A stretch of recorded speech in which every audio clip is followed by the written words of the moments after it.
آمین الملک الحق المبین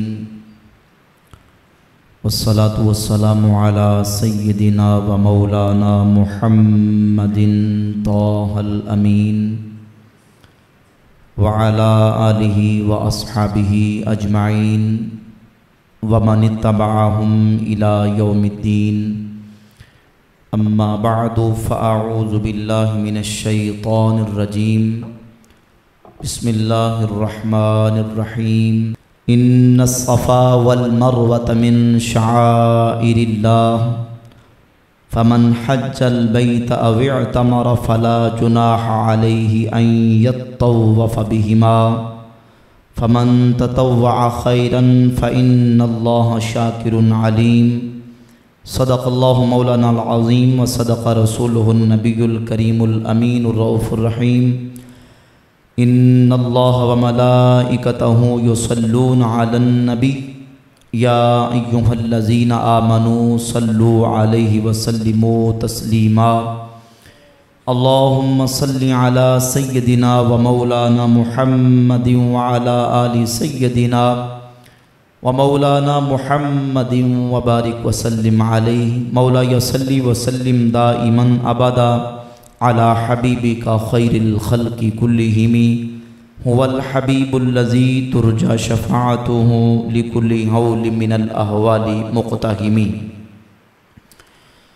اللہ رب العالمین جل وعلا مجدہ الکریم کی حمد و ثنا حضور نبی کریم رؤوف الرحیم تاجدار انبیاء حبیب کبریا احمد مجتبی حضرت محمد مصطفیٰ صلی اللہ تعالی علیہ وعلا آلہ و اصحابہ وبارک وسلم کی بارگاہ اقدس میں درود و سلام کا نذرانہ پیش کرنے کے بعد معزز و محتشم سامعین و حاضرین برادران اسلام، آج کی ہماری ماہانہ درس قرآن و حدیث جہلم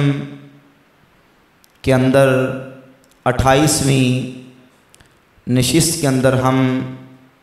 حاضری اور شرکت کی سعادت حاصل کر رہے ہیں۔ اللہ رب العزت جل وعلا مجدہ الکریم ہمارا آنا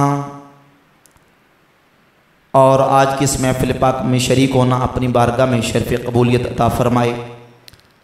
آج ہمارے درس قرآن و حدیث کا عنوان ہے مناسک حج اور صالحین کی یادگاریں۔ حج بیت اللہ یہ اسلام کا 5واں رکن ہے۔ صاحب استطاعت پر اللہ رب العزت نے حج کو فرض قرار دیا۔ ہر مسلمان عاقل بالغ آزاد صحت مند جو بیماری سے تندرست ہو، حج کے ایام میں وہ بیت اللہ شریف کے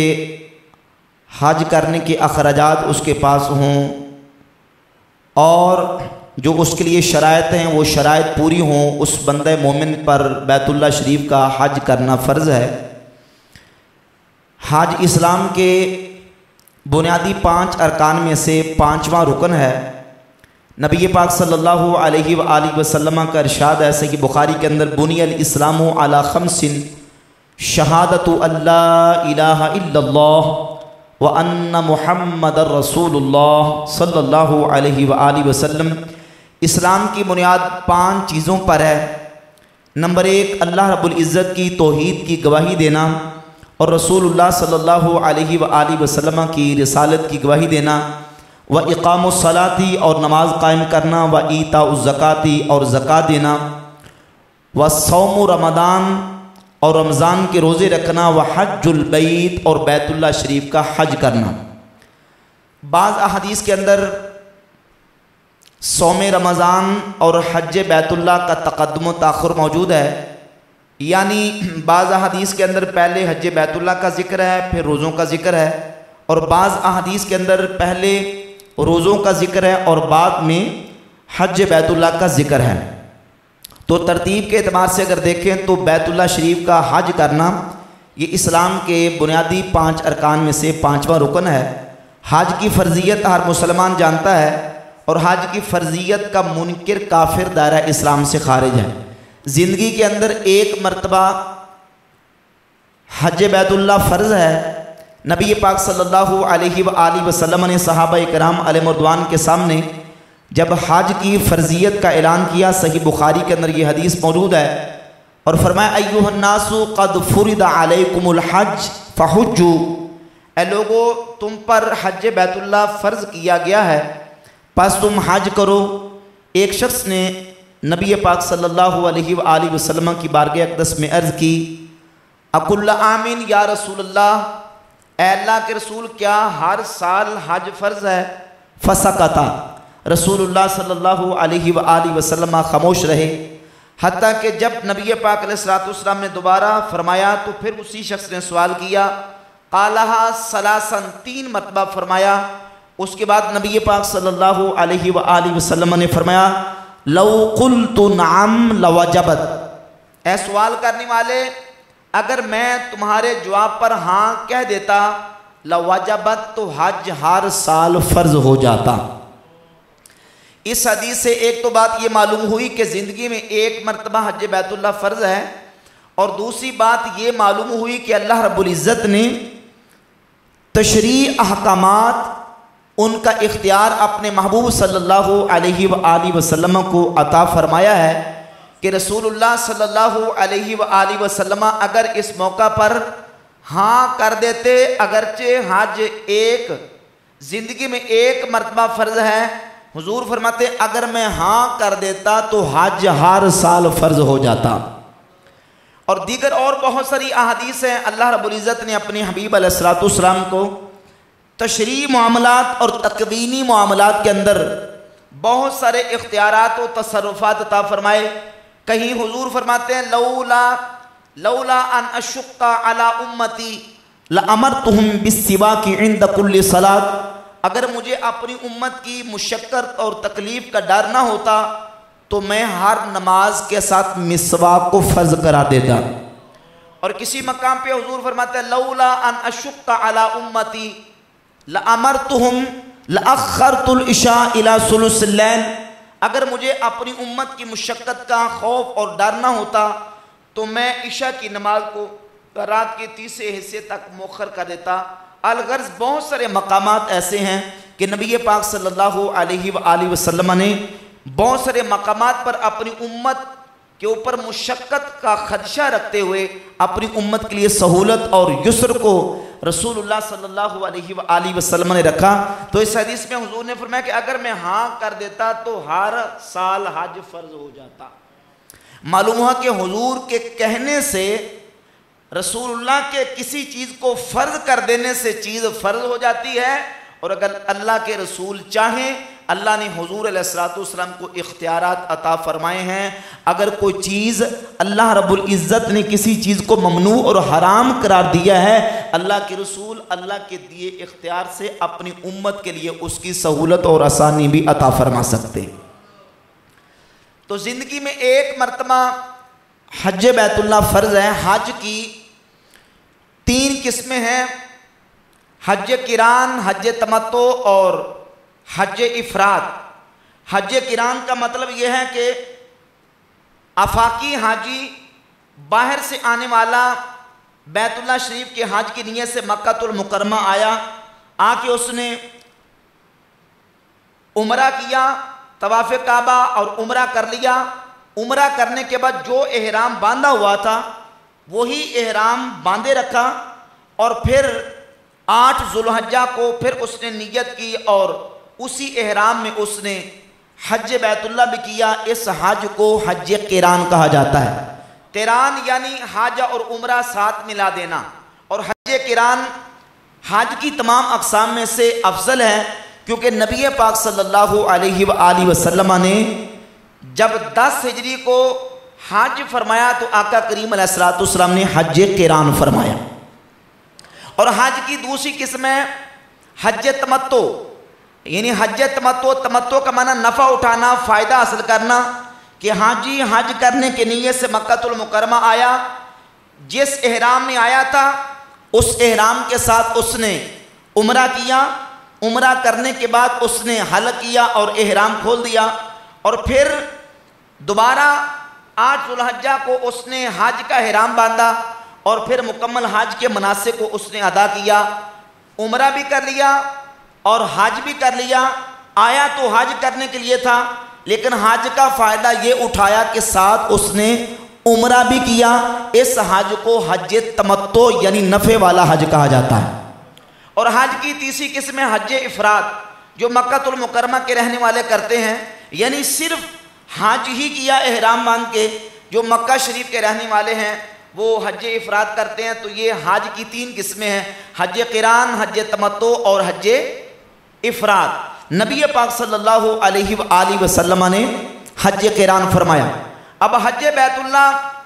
ہر صاحب استطاعت مسلمان پر فرض ہے۔ جو شخص استطاعت کے باوجود بیت اللہ شریف کا حج نہیں کرتا، جامع ترمذی کے اندر حدیث ہے 812 اور موقوفاً المصنف لابن ابی شیبہ کے اندر جلد نمبر 3 صفحہ نمبر 306 پہ سیدنا عمر فاروق رضی اللہ تعالیٰ عنہ سے اسی مضمون کی یہ حدیث ہے۔ رسول اللہ صلی اللہ علیہ وآلہ وسلم نے فرمایا، من ملک زادن وراحلتن تبلغہ الی بیت اللہ الحرام، جو شخص سواری کا مالک ہو اور زاد راہ کا مالک ہو، اور اس کے باوجود جو سواری اسے بیت اللہ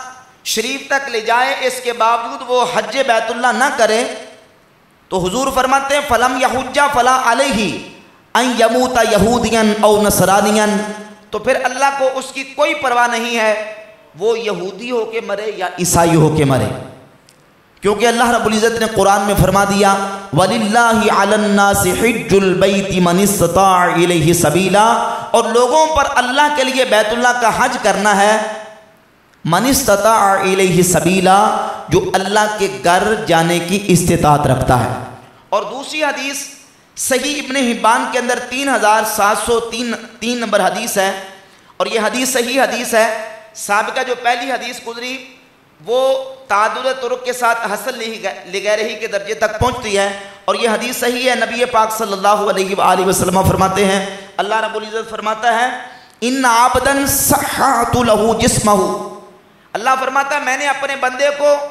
صحیح سلامت تندرست جسم عطا کیا، ووسعت علیہ فی المعیشہ، اور میں نے اس کی روزی میں گنجائش اور وسعت عطا فرمائی، وَتَمْضِي عَلَيْهِ 5 أَعْوَامٍ، اس حالت میں اس پر 5 سال گزر گئے کہ وہ صحت مند تندرست بھی ہے، اور اس کے پاس مال و دولت بھی ہے، اس کے رزق اور اس کے پاس وسعت اور گنجائش موجود ہے،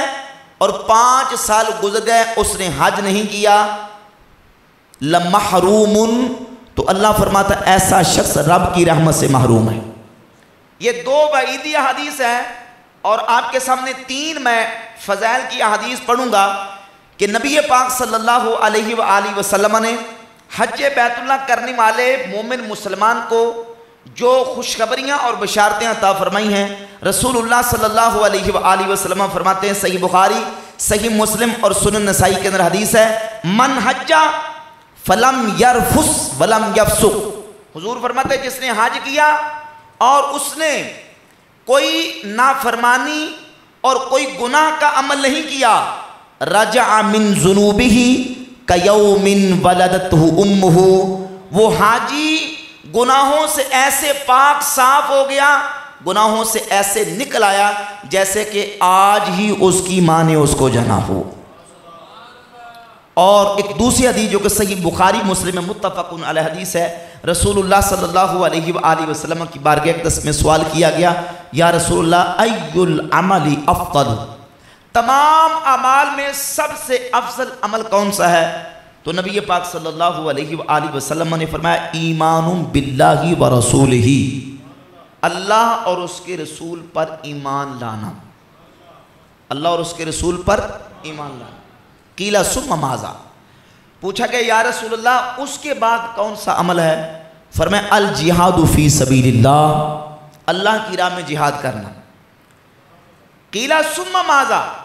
عرض کی گئی حضور اس کے بعد جہاد فی سبیل اللہ کے بعد سب سے افضل عمل کون سا ہے؟ تو نبی پاک علیہ السلام نے فرمایا حج مبرور، مقبول حج یہ سب سے افضل عمل ہے۔ اور ایک اور حدیث سیدنا عمرو ابن العاص رضی اللہ تعالیٰ عنہ سے نبی پاک صلی اللہ علیہ وآلہ وسلم نے حضرت عمرو ابن العاص سے فرمایا یا عمر ان الاسلام یہدم ما کان قبلہ، وہ شخص جو پہلے کافر تھا اب مسلمان ہو گیا، جو ہی اسلام لایا، اسلام کی برکت یہ ہے کہ اسلام سابقہ سارے گناہوں کو مٹا دیتا ہے۔ وَأَنَّ الْحِجْرَةَ تَهْدِمُ مَا كَانَ قَبْلَهُ، اور ہجرت سابقہ سارے گناہوں کو مٹا دیتی ہے۔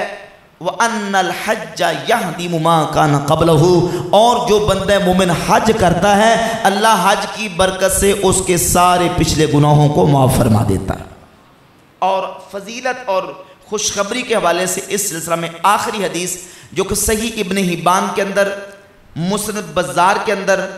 اور بہت ساری اور حدیث کی کتابوں کے اندر بڑی ایمان افروز حدیث ہے، اس کے اندر فضائل بھی ہیں اور نبی پاک علیہ السلام کی عظمت و شان کا بیان بھی ہے۔ امام ابن حبان اپنی صحیح کے اندر اور امام بزار مسند کے اندر اور اس کے علاوہ طبرانی کے اندر یہ روایت موجود ہے۔ سیدنا عبداللہ ابن عمر رضی اللہ تعالی عنہما فرماتے ہیں نبی پاک علیہ السلام کی بارگاہ اقدس میں حضور کے صحابہ موجود تھے۔ رسول اللہ صلی اللہ علیہ وآلہ وسلم کی بارگاہ اقدس میں ایک ثقفی صحابی قبیلہ ثقیف کے رسول اللہ کی بارگاہ اقدس میں حاضر ہوئے، اور پہلے حضور کی بارگاہ میں ایک انصاری صحابی آئے، حضور کی بارگاہ اقدس میں آ کے عرض کیا یا رسول اللہ کلمات اسأل عنہن، حضور کچھ کلمات ہیں، کچھ سوالات ہیں، ان سوالات کے میں آپ کی بارگاہ سے جواب چاہتا ہوں، میں جواب لینے کے لیے حاضر ہوا ہوں۔ تو نبی پاک علیہ السلام نے انصاری صحابی کو فرمایا کہ اجلس، اے آنے والے بیٹھ جا۔ وہ انصاری صحابی بیٹھ کے عبداللہ بن عمر کہتے ہیں کہ تھوڑی دیر گزری، ایک ثقفی مدینہ کے باہر سے دوسرے ثقفی صحابی حضور کی بارگاہ اقدس میں حاضر ہوئے اور بعین ہی سیم وہی سوال کیا جو آنے والے انصاری صحابی نے کیا، کلمات اسأل عنہن، حضور کچھ کلمات ہیں آپ کی بارگاہ میں، ان کے سوالات کر کے آپ سے جواب لینے ہیں۔ تو نبی پاک علیہ السلام نے فرمایا سبقک الانصاری، اے آنے والے ثقفی تیرا انصاری بھائی سبقت لے گیا ہے، پہلے انصاری کی باری آئے گی پھر تیری باری آئے گی۔ انصاری صحابی نے عرض کی یا رسول اللہ صلی اللہ علیہ وسلم حضور یہ مسافر ہے، مدینہ کے باہر سے آیا ہے اور مسافر کا حق پہلے ہوتا ہے، اسے میری باری عطا فرما دے۔ نبی پاک صلی اللہ علیہ وآلہ وسلم کی بارگاہ اقدس میں ابھی وہ آنے والے ثقفی صحابی کھڑے ہوئے، فَأَقْبَلَ عَلَى الثَّقَفِيَّ فَقَالَ، نبی پاک علیہ السلام اس ثقفی صحابی کی طرف متوجہ ہوئے اور حضور نے ان سے فرمایا ان شئت انبأتک عما كنت تسألنی عنہ وان شئت تسألنی واخبرک، اے آنے والے ثقفی اگر تو چاہے، ان شئت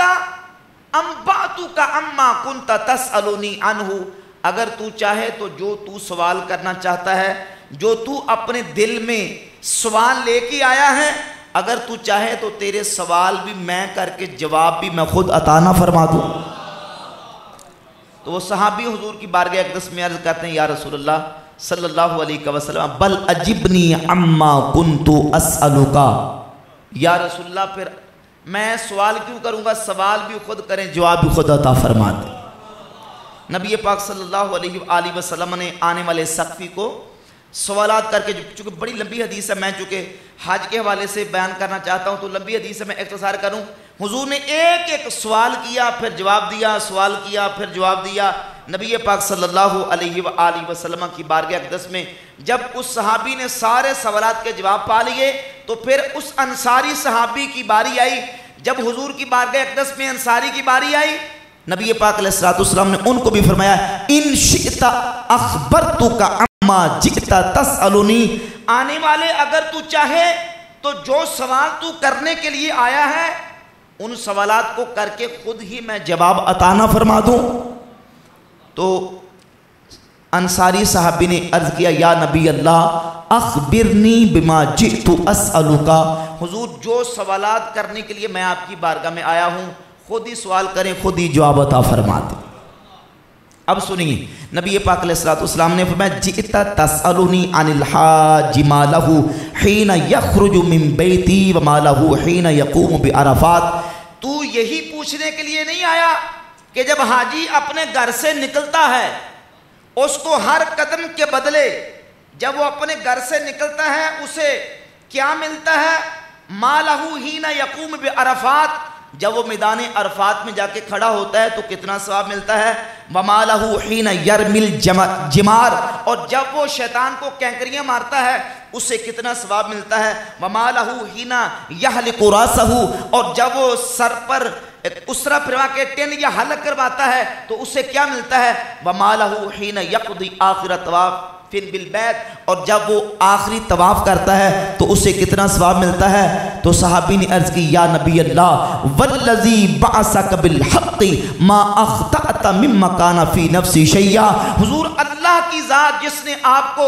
نبی برحق بنا کے بھیجا ہے، جو میرے دل میں سوال تھے آپ نے ایک بھی خطا اور غلطی نہیں کی، سارے سوال آپ نے درست ارشاد فرمائے۔ نبی پاک علیہ السلام نے فرمایا پھر سن فَإِنَّ لَهُ حِينَ يَخْرُجُ مِن بَيْتِهِ أَنَّ رَاحِلَتَهُ لَا تَخْطُو خَطْوَةً إِلَّا كَتَبَ اللَّهُ بِحَسَنَةٍ، فرمایا کہ سن جب حاجی اپنے گھر سے حج بیت اللہ کی نیت سے نکلتا ہے تو جو قدم بھی وہ اٹھاتا ہے اللہ ہر قدم کے بدلے اسے ایک نیکی عطا فرماتا ہے، او حَتَّ عَنْهُ بِهَا خَطِيئَةً، اور ہر قدم کے بدلے ایک خطا اور گناہ مٹا دیتا ہے۔ فَإِذَا وَقَفَ بِعَرَفَاتٍ، اور جب وہ 9 ذو الحجہ کو میدان عرفات جا کے وقوف کرتا ہے فَإِنَّ اللَّهَ عَزَّ وَجَلَّ يَنزِلُ إِلَى سَمَاءِ الدُّنْيَا، اللہ رب العزت اس دن اپنی شان کے لائق آسمان دنیا پر تجلی فرماتا ہے اور فرماتا ہے انظروا إِلَى عِبَادِي شُعْثًا غُبَرًا، دیکھو میرے بندے آج بکھرے بال پراگندہ حال آج میری بارگاہ میں آئے ہیں، گواہ ہو جاؤ قد غفرت لہم ذنوبہم، آج میں نے میدان عرفات میں حاضر ہونے والے اپنے بندوں کو گناہوں کو معاف فرما دیا۔ وَإِن كَانَتْ عَدَدَ قَطْرِ السَّمَاءِ وَرَمْلِ عَالِجٍ، اگرچہ ان کے گناہ آسمان سے برسنے والے بارش کے پانی کے قطرات کے برابر ہوں، اگرچہ ان کے گناہ ریت کے ذروں کے برابر ہوں۔ وَإِذَا رَمَى الْجِمَارَ، اور جب وہ شیطان کو کینکری مارتا ہے لَا يَدْرِي أَحَدٌ مَا لَهُ حَتَّى يَتَوَفَّاهُ اللَّهُ يَوْمَ الْقِيَامَةِ، پھر اسے نہیں پتا کہ اللہ اسے کتنا اجر و ثواب عطا کرتا ہے اور اس کا کتنا اجر ہے کوئی نہیں جانتا، حتیٰ کہ اللہ اس حاجی کو قیامت کے دن پورا پورا اجر و ثواب عطا فرمائے گا۔ وَإِذَا قَضَى آخِرَ طَوَافٍ بِالْبَيْتِ، اور جب وہ آخری طواف زیارہ کرتا ہے خَرَجَ مِن ذُنُوبِهِ،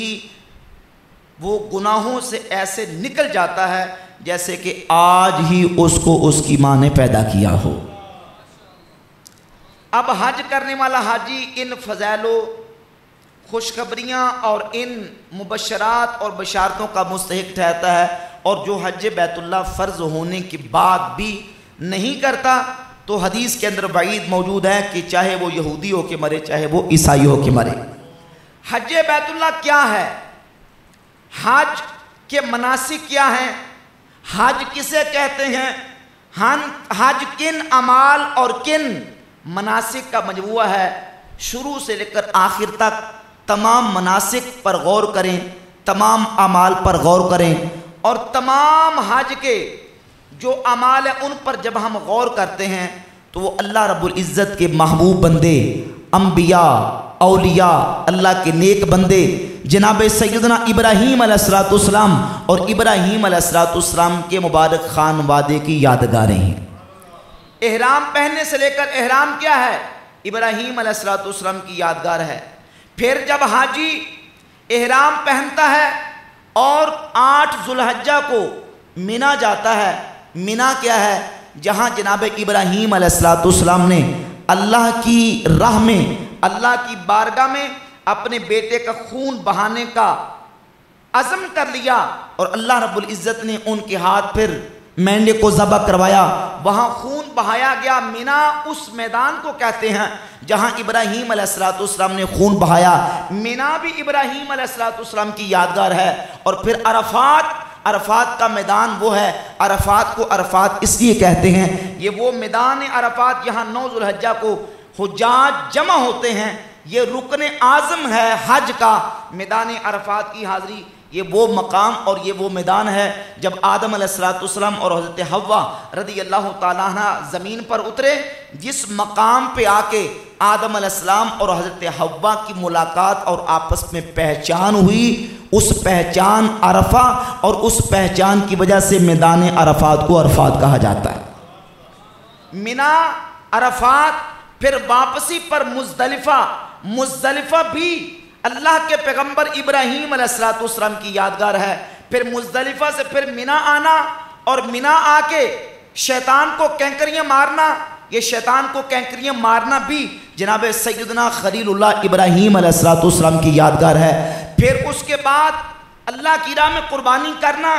یہ بھی ابراہیم علیہ السلام کی یادگار ہے، اور حلق کروانا بھی اللہ کے پیغمبر کی سنت ہے۔ پھر اس کے بعد بیت اللہ کا طواف ہے، مقام ابراہیم ہے، اور صفا مروہ کی صحیح ہے۔ صفا مروہ کیا ہے؟ سیدہ حاجر رضی اللہ تعالیٰ عنہ ان کی یادگار ہے کہ جہاں سیدہ حاجر رضی اللہ تعالیٰ عنہ پانی کی تلاش میں اپنے بیٹے سیدنا اسماعیل علی نبینا و علیہ السلام کی پیاس کی وجہ سے پانی کی تلاش میں صفا سے مروہ، مروہ سے صفا، پھر صفا سے مروہ، مروہ سے صفا، آپ نے 7 چکر لگائے۔ یہ صفا مروہ کے چکر لگانا سیدہ حاجر رضی اللہ تعالیٰ عنہ کی یادگار، اول سے لے کر آخر تک، ابتدا سے لے کر انتہا تک، شروع سے لے کر آخر تک، حج کے اندر جتنے مناسک ادا کیے جاتے ہیں یہ جناب ابراہیم علیہ السلام اور ابراہیم علیہ السلام کے مبارک خانوادے کی یادگار ہے۔ ذرا سوچئے، اللہ رب العزت جل وعلا مجدہ الکریم نے حج کے دوران ان افعال کو، ان اعمال و ان ارکان کو باقی رکھا، اور قیامت کی صبح تک حج کرنے والا حاجی ان ارکان اور ان مناسک کو ادا کرے گا جو اللہ کے پیارے خلیل ابراہیم علیہ السلام اور ان کے مبارک خانوادے کی یادگاریں ہیں۔ اللہ رب العزت نے یہ یادگاریں قیامت تک چھوڑ کے یہ بتا دیا کہ جن مقامات، جن اعمال، جن جگہوں، جن اماکن کی نسبت اللہ کے محبوب بندوں کے ساتھ ہو جاتی ہے، اللہ بھی ان جگہوں کو پسند کرتا ہے، بلکہ اللہ ان جگہوں اور ان طریقوں کو اور ان مقامات کو مقدس کر کے امت کے لیے ان کو یادگار کے طور پر چھوڑ دیتا ہے۔ صفا مروہ پر سیدہ حاجر رضی اللہ تعالیٰ عنہ نے چکر لگائے، دوڑی، تو آج تک وہ یادگار ہے اور قیامت کی صبح تک یادگار رہے گا۔ یہ صفا مروہ کیا ہے،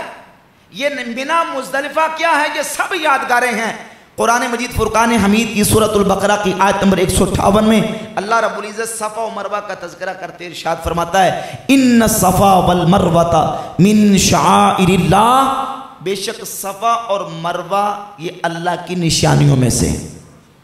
اللہ کی، بھئی صفا و مروہ اللہ کی نشانیاں کیوں ہیں؟ صفا و مروہ اللہ کی نشانیاں کیوں ہیں؟ کیونکہ ان جگہوں پر، صفا اور مروہ پہاڑوں پر سیدہ حاجر رضی اللہ تعالیٰ عنہ کے مبارک قدم لگے ہیں۔ مقام ابراہیم کیا ہے؟ وہ مقام ہے جہاں سیدنا ابراہیم خلیل اللہ علیہ السلام کے مبارک قدم لگے ہیں۔ سیدنا عمر فاروق رضی اللہ تعالیٰ عنہ نے نبی پاک صلی اللہ علیہ وآلہ وسلم کی بارگاہ اقدس میں عرض کی، یا رسول اللہ، میرا دل کرتا ہے کہ یہ مقام جہاں ابراہیم علیہ السلام کے مبارک قدم لگے ہیں، دل کرتا ہے کہ ہم یہاں کھڑے ہو کے نماز پڑھا کریں۔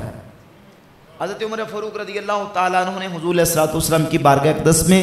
یہ التجا کی، یہ گزارش کی، اللہ نے قرآن مجید کی آیہ مبارکہ نازل فرما دی۔ فرمایا وَاتَّخِذُوا مِن مَّقَامِ إِبْرَاهِيمَ مُصَلَّى، اور فرمایا کہ ابراہیم کے کھڑے ہونے کی جگہ کو نماز کی جگہ بنا لو۔ یہ مقام ابراہیم سیدنا ابراہیم علیہ السلام کے کھڑے ہونے کی جگہ ہے۔ اب دیکھیے نا، وہ قدم لگنے کی جگہ ہے، قدم لگنے کی جگہ پر ہم نماز پڑھتے ہیں اس مقام پہ ہم سجدہ کرتے ہیں۔ وہ لوگ جو خود ساختہ نشہ توحید میں مست ہو کے محبوبان خدا کے ساتھ تعظیم و توقیر کو شرک کہتے ہیں اور نعوذ باللہ توحید کے منافی قرار دیتے ہیں، وہ ذرا مقام ابراہیم پر غور کریں کہ جو حاجی حج کرنے جاتا ہے، جو معتمر عمرہ کرنے جاتا ہے، وہ مقام ابراہیم پر پہنچ کے وہاں نماز ادا کرتا ہے جہاں ابراہیم علیہ السلام کے مبارک قدم لگے ہوئے۔ یعنی اللہ رب العزت نے یہ بتا دیا کہ میرے محبوبوں کی یادگاروں کو قائم رکھنا اور میرے محبوبوں کے ساتھ نسبت رکھنے والی چیزوں کو یاد رکھنا اور ان کی تعظیم و توقیر کرنا، یہ توحید کے منافی نہیں ہے بلکہ یہ عین منشأ الہی کے مطابق ہے۔ اگر صفا و مروہ پر سیدہ حاجر رضی اللہ تعالی عنہا کے قدم لگیں تو وہ شعائر اللہ بن جائے۔ وہ کیا بن جائے؟ بولیے کیا بن جائے؟ اللہ کی نشانیاں۔ بھئی صفا و مروہ اللہ کی نشانیاں کیوں ہیں؟ کہ وہاں سیدہ حاجرہ رضی اللہ تعالیٰ عنہ کے قدم لگے ہیں۔ ایمان سے بتائیں جہاں سیدہ حاجرہ کے قدم لگے ہیں وہ حضرت حاجرہ کے قدم لگنے کی وجہ سے اللہ کی نشانیاں ہیں، تو جہاں اللہ کے پیارے محبوب کے قدم لگے ہوئے، وہ جبل ہیرا ہو، وہ جبل سور ہو، وہ میرے کریم آقا علیہ السلام کا روضہ اطہر ہو، وہ اللہ کی نشانیاں کیوں نہیں؟ سیدہ حاجرہ اللہ کی نبیہ نہیں، اللہ کی ولیہ ہیں۔ اللہ رب العزت نے صفا و مروہ کو نشانیاں اپنی قرار دے کے یہ بتا دیا کہ جن مقامات کی نسبت اور جن مقامات کا تعلق اللہ کے محبوب بندوں کے ساتھ ہو جاتا ہے وہ اللہ کی نشانیاں ہیں، اور جو اللہ کی نشانیوں کی تعظیم کرتا ہے، قرآن کہتا ہے وَمَن يُعَظِّمْ شَعَائِرَ اللَّهِ فَإِنَّهَا مِن تَقْوَى الْقُلُوبِ، جو اللہ کی نشانیوں کی تعظیم کرتا ہے وہ حقیقت میں دل کا متقی ہے۔ وہ دل کا کیا ہے؟ کون؟ جو اللہ کی نشانیوں کی تعظیم کرتا ہے۔ دوستان گرامی قدر، سیدہ حاجرہ کے قدم لگے تو صفا مروہ اللہ کی نشانیاں۔ ایک وہ جانور جس جانور پر اللہ کا نام آ جائے کہ اس جانور کو ہم نے اللہ کی راہ میں قربان کرنا ہے، جانور ہے، چھپایا ہے۔ جو شرف اللہ نے انسان کو دیا وہ شرف جانور کا نہیں ہے، لیکن اس جانور پر اللہ کا نام آ گیا تو اللہ رب العزت نے اس جانور کو اپنی نشانی قرار دیا۔ فرمایا وَالْبُدْنَ جَعَلْنَاهَا لَكُم مِّن شَعَائِرِ اللَّهِ لَكُمْ فِيهَا خَيْرٌ، اور وہ بڑے جسم کے جانور قربانی کے جیسے اونٹ ہے اور بیل ہے۔ وَالْبُدْنَ جَعَلْنَاهَا لَكُم مِّن شَعَائِرِ اللَّهِ، اللہ فرماتا ہے ان بدنا کو، ان بڑے جسم کے جانوروں کو اللہ نے اپنی نشانیاں قرار دیا ہے۔ ایمان سے غور کریں، اگر ایک جانور پر اللہ کا نام آ جائے وہ اللہ کی نشانیاں، صفا مروہ پر حضرت حاجرہ کے قدم لگ جائیں وہ اللہ کی نشانیاں، تو جن مقامات اور جن جگہوں کی اللہ کے پیغمبروں، رسولوں، اللہ کے نبیوں، اللہ کے محبوب بندوں کے ساتھ نسبت، بلکہ جہاں بنفس نفیس سر سے لے کر پاؤں تک اللہ کا محبوب بندہ اپنی قبر، اپنے مزار میں آرام کر رہا ہو، وہ کتنی بڑی اللہ کی نشانی ہو۔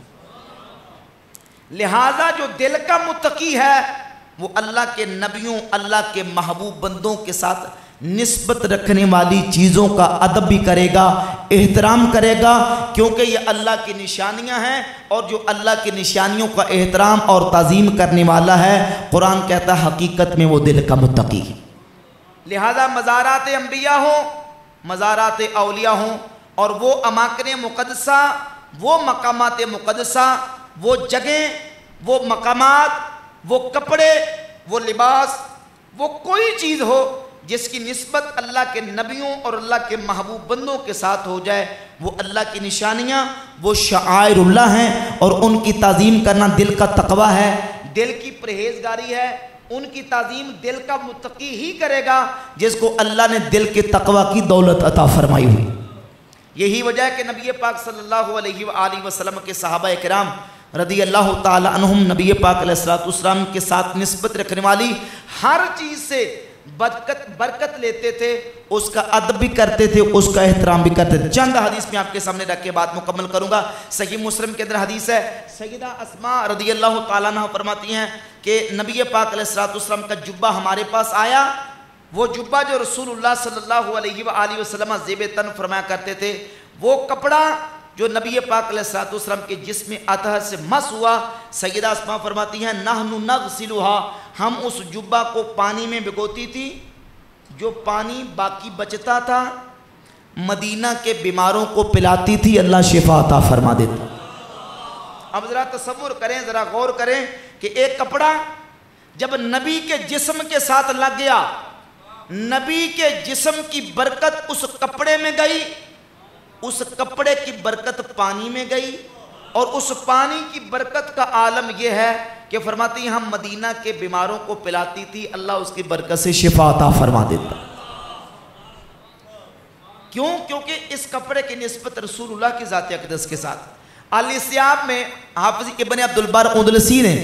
سیدنا امیر معاویہ رضی اللہ تعالیٰ عنہ کا ایک واقعہ ذکر کیا، کہتے ہیں امیر معاویہ جب ان کا وقت وفات قریب آیا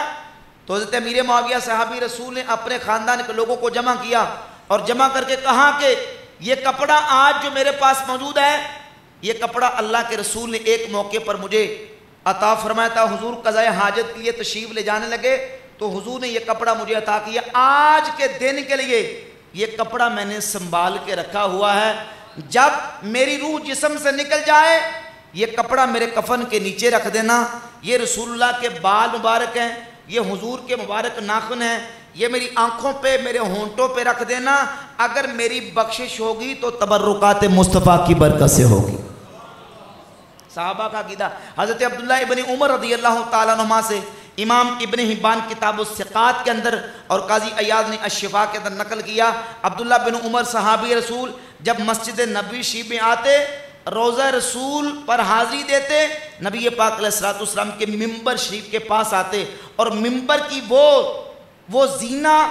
اور وہ لکڑی جہاں رسول اللہ بیٹھا کرتے تھے، عبداللہ بن عمر آ کے اس طرح اس پر ہاتھ پھیرتے اور ہاتھ پھیر کے اپنے منہ پہ مر لیا کرتے تھے، کیونکہ اس لکڑی کو رسول اللہ کے جسم سے نسبت، جس میں مصطفیٰ کی برکت اس لکڑی میں آئی اور اس لکڑی سے برکت لے کے عبداللہ بن عمر اپنے منہ پہ ہاتھ ملا کرتے تھے۔ اور یہی عبداللہ بن عمر ہیں، صحیح بخاری کے اندر حدیث موجود ہے کہ نبی پاک علیہ السلام نے مدینہ طیبہ سے مکہ شریف جاتے ہوئے رستے میں جہاں جہاں کہیں اتر کے نماز ادا فرمائی، عبداللہ بن عمر صحابی رسول اس مقام پہ بالالتزام قصداً اترا کرتے تھے اور اتر کے وہاں نماز پڑھا کرتے تھے اور اس مقام سے برکت لیا کرتے تھے جہاں میرے کریم آقا علیہ السلام نے نماز ادا فرمائی۔ ابھی مدینہ شریف بحمد اللہ تعالیٰ حاضری ہوئی رمضان شریف میں، تو ابھی اس دفعہ پہلی دفعہ ہم صحابی رضی اللہ عنہ کے گھر کی زیارت کی۔ آج بھی وہ گھر مکمل پورا تو چھت نہیں بنی لیکن اس کی دیواریں، اس کی بنیادیں آج بھی موجود اور محفوظ ہیں۔ صحابی آخر وقت میں نبینا ہو گئے تھے، صحیح بخاری مسلم کے اندر حدیث موجود ہے، نبی پاک علیہ السلام کی بارگاہ اقدس میں عرض کی، یا رسول اللہ صلی اللہ علیہ وسلم، حضور جب بارش ہوتی ہے درمیان میں نالا چلتا ہے تو میں مسجد میں جا کے نماز پڑھنے سے عاجز آ جاتا ہوں، حضور میرے گھر میں کسی مقام پہ آپ نماز ادا کر دیں، جہاں آپ نماز پڑھ دیں گے میں اس نماز پڑھنے کی جگہ کو جائے نماز بنا لوں گا، یعنی وہاں نماز پڑھا کروں گا۔ صحابی کی حضور کی بارگاہ میں گزارش کرنے کا مطلب اور مقصد یہ تھا تاکہ یہ جگہ برکت والی ہو جائے اور یہ مقدس مقام، میں اس مقدس مقام پہ نماز پڑھا کروں گا اور اس مقام کی برکتیں حاصل کیا کروں گا۔ بیسیوں سینکڑوں بحمد اللہ تعالیٰ واقعات صحابہ، تابعین، اتباع التابعین، ائمہ مجتہدین اور امت کے اماموں اور صالحین کے موجود ہیں کہ جو اللہ کے نبیوں، اللہ کے محبوب بندوں، صالحین اور نیک اللہ کے بندوں کے جو منسوب ان کی طرف مقامات اور ان کی یادگاریں ہیں ان سے برکات حاصل کرتے تھے۔ حج بیت اللہ کے دوران جتنے ہم مناسک ادا کرتے ہیں یہ سارے کے سارے مناسک، یہ مقامات اور یہ اعمال اللہ کے محبوب بندوں کی یادگاریں ہیں۔ اس سے ہمیں یہ درس اور سبق بھی ملتا ہے کہ اللہ کے نیک بندوں کی یادگاروں کو قائم رکھنا اور ان سے برکت لینا اور ان کی عزت و تعظیم و توقیر کرنا یہ دل کے تقوی والے ہی کو نصیب ہوتا ہے۔ اللہ رب العزت نے یہ دولت اہل سنت و جماعت کو عطا فرمائی۔ اللہ رب العزت ہمیں صحیح معنوں میں قرآن و سنت کو سمجھنے، سیکھنے، عمل پیرا ہونے کی توفیق عطا